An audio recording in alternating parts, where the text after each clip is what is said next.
brain fog, fatigue, diarrhea, constipation, cramping. All those things point to the fact that we need to change something. And it's not to scare us or to get us upset, but really to take action. What kind of action to take? Well, that depends on you and your process and your symptom and your situation. And sometimes it needs to be evaluated. However, the next step is to take an action. Hello, everybody, and welcome back to the Good Gut Feeling podcast, where we digest modern medicine with old world wisdom. Today, another really, really important topic, something that we really should all know. What are the signs that something's bad? We don't always know by the sign, but what signs do we need to really keep an eye on? What are the signs that our body's like trying to send us a message? So first of all, what are symptoms? Why are they important? And what is their meaning? Symptoms, and it doesn't matter what symptom, whenever we see that something is not normal, whether it's loose stools, such as diarrhea, whether it's constipation, whether it's bleeding, pain, weight loss, you name it, all the things that kind of scare us, those things are an alarm. The body's telling us, hey, wake up. Let's do something about this. Do something about it. Find the root cause and get rid of the root cause. Treat the root cause, and then that sign's going to go away. What do we typically do? We want to turn off the alarm. And that's really what the conventional medical model does. Is, okay, if you have a pain, take a painkiller. If you have diarrhea, take a diarrhea medication. Sometimes it goes a little deeper, like, oh, you have an infection, here's an antibiotic. But the question is, why is there an infection? Okay, we're all exposed. Someone may have been exposed. But we're all exposed to stuff all the time. We're exposed. We have tons and trillions of bacteria and viruses living inside and outside of our body and all over the place. So how come we're not always sick? And how come a few people may be exposed to the same exact bug, only some of them get sick? It has to do with the state of our body. Does our body have a healthy immune system? Are we in our optimal state? And if we are, then the exposure itself will not necessarily make us sick.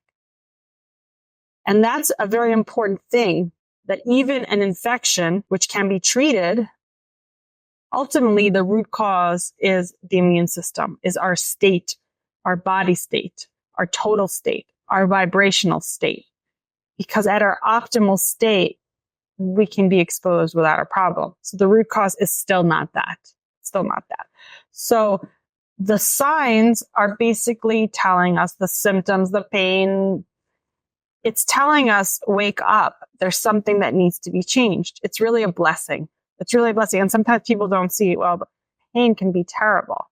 And I understand that. And sometimes the symptoms are debilitating and people just want it to stop. And I also wanted to stop for my patients, but I wanted to stop in a lasting way. I wanted to stop in a way that can be sustained and that their body is stronger. And as a result of treating that, they're not going to have other issues. In fact, they're going to be stronger in other ways as well. So it's important to look at that and look as a sign to look more deeply. Now, what kind of things should we be concerned about? Obviously, a pain anywhere is something we should look at. Pain is never normal, but it also doesn't have to be the end of the world. And pain is a very nonspecific sign, very nonspecific. Many people feel pains all the time. Some women have discomfort or pain in the abdomen related to their menstrual cycle. So even though that's common, typical, it's not necessarily normal. It shows us that something is out of balance. So a pain, any kind of pain. So there's the pain that many women know about, the crampy pain, maybe, a couple of days before the onset of their menstrual cycle, or the discomfort that we get when we know we eat something we shouldn't have eaten. But then there's the sharp pain, and the pain that may radiate to the back, or the pain that makes someone's abdomen really rigid. And those are much more concerning pain. And those need to be evaluated pain. But let's talk about something else. Something that's so common is a change in bowel habits. Whether it's sometimes harder stools like constipation, sometimes looser stools. Most people in this world do not have consistently normal stools all the time. What's a normal stool? Normal stool is one or two bowel movements that are formed that are easily evacuated and completely evacuated. What is evacuation? What is complete evacuation? So I ask people, well, do you have complete evacuation? Most people don't know what that is. When you go to the bathroom, do you feel a relief? Is it over? Is there any need to go again? So if the answer is there's a complete resolution, that's good. If there's a need, a feeling that that situation is not completely resolved, then that's a sign of incomplete evacuation. And that can be a sign that something may be imbalanced. Usually it's not considered a warning sign, not a sign that something's terrible, but something that's imbalanced. So incomplete evacuation, hard stools that are hard to pass, straining. Stools should not be watery or mushy. They should have a form. They should have a decent form, but they should be easy to pass. So if you go to the bathroom 1 or 2 times a day and everything comes out easily, well, you won the stool lottery, because that's really what you want. No pain, no discomfort, easy, feels good, and that's it. If most women, and I speak about women a lot because the truth is it's the majority of my patients, and many women have these types of symptoms because of hormonal changes, of cyclical changes, of changes that happen as a woman goes through different stages in her life. And not that men don't get this, they certainly do, but women seem to have this more. And it's common for that to be fluid, to kind of change. But it is a little bit of a check-in, like, hey, if someone's a little more constipated, is it because it's hormonal? Is it happening to me every month? Is it because I didn't sleep enough? So that's another thing. Sleep and stress are very much related to GI function. And sleeping enough, sleeping well, and sleeping at the right time is critical for bowel function and really all function. And one thing I will say about GI symptoms, the digestive tract is the entry point for what the body takes in. Information in the form of nutrition, what the body takes in goes to the digestive tract. So in a sense, digestive tract is our communication with the world, what we take in and what we take out.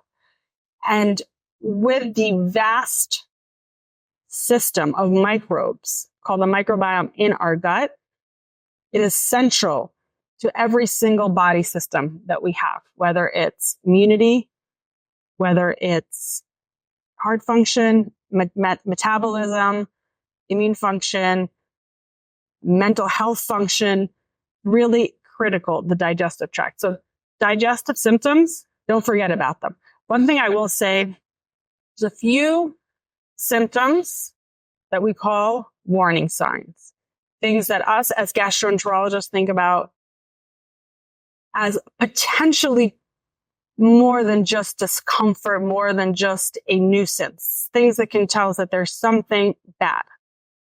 One of those things is bleeding. Now, blood can come out in different colors depending on how fast it comes out and how much. So, and from where it comes out. So if it comes out from the lower part of the body, so like the lower part of the large intestine, it's frequently bright red.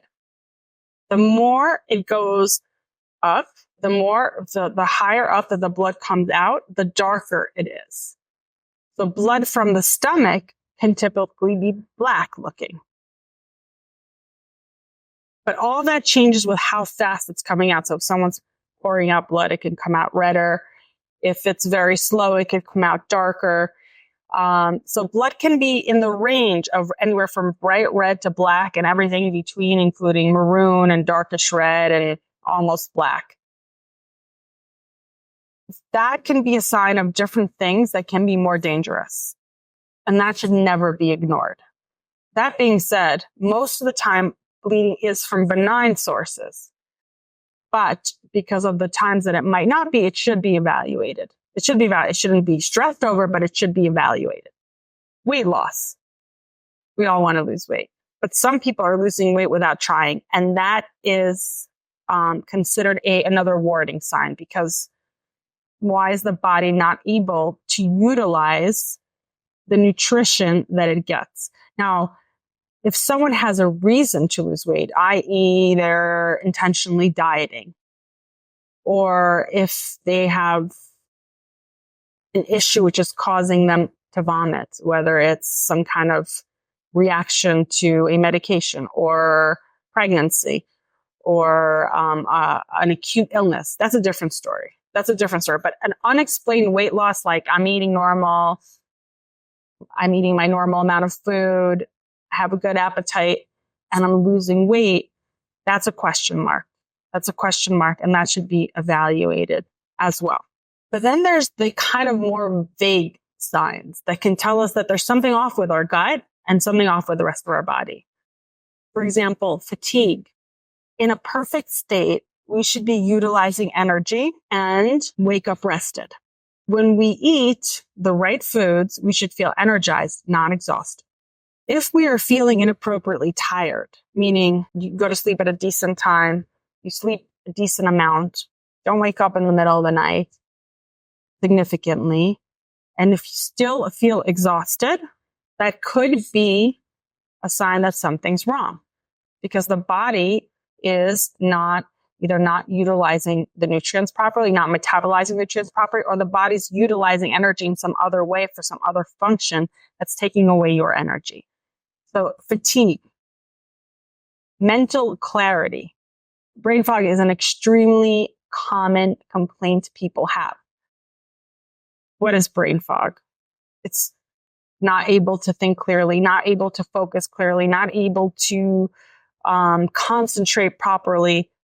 Could be a sign that something's off. Now, none of those, the something like brain fog, for example, may not be anything acutely dangerous, but it could be a sign that something needs to be optimized. So remember, what's the point of a symptom? The point of a symptom is to get us to take an action to change something that is directed towards the root cause. So brain fog, fatigue, diarrhea, constipation, cramping, all those things point to the fact that we need to change something. And it's not to scare us or to get us upset, but really to take action. What kind of action to take? Well, that depends on you and your process and your symptom and your situation. And sometimes it needs to be evaluated. However, the next step is to take an action. There are many, many symptoms of the digestive tract. In fact, digestive symptoms are probably the most common symptoms that we have. The most common symptoms of adverse reactions to medication. The most common symptoms of eating the wrong foods. The most common symptoms of not getting proper sleep. Very, very, very common. Because the digestive tract is so intimately related to mental health. There's more connections between the brain and the gut than any other system, and it's bidirectional. So meaning the brain affects the gut, but the gut has all these great bugs that communicate with the brain. And we have this very intimate system where the two are so closely related. The digestive tract is also our entry and exit point to the world. So there's nothing that is more clearly seen as symptoms as GI symptom. And sometimes we see these symptoms, and some of them are clearly digestive, like diarrhea, constipation. Some of them are not, like brain fog or fatigue. However, many times we have other kinds of symptoms before they become a bigger problem. Since all our body functions are related to our microbiome, it is extremely important to pay attention to digestive health in the scope of total body health. 1 or 2 good bowel movements, easy to pass, good energy. You're doing amazing. If you're doing something less than that, just check in. Hey, what is it? Is it because I didn't sleep enough?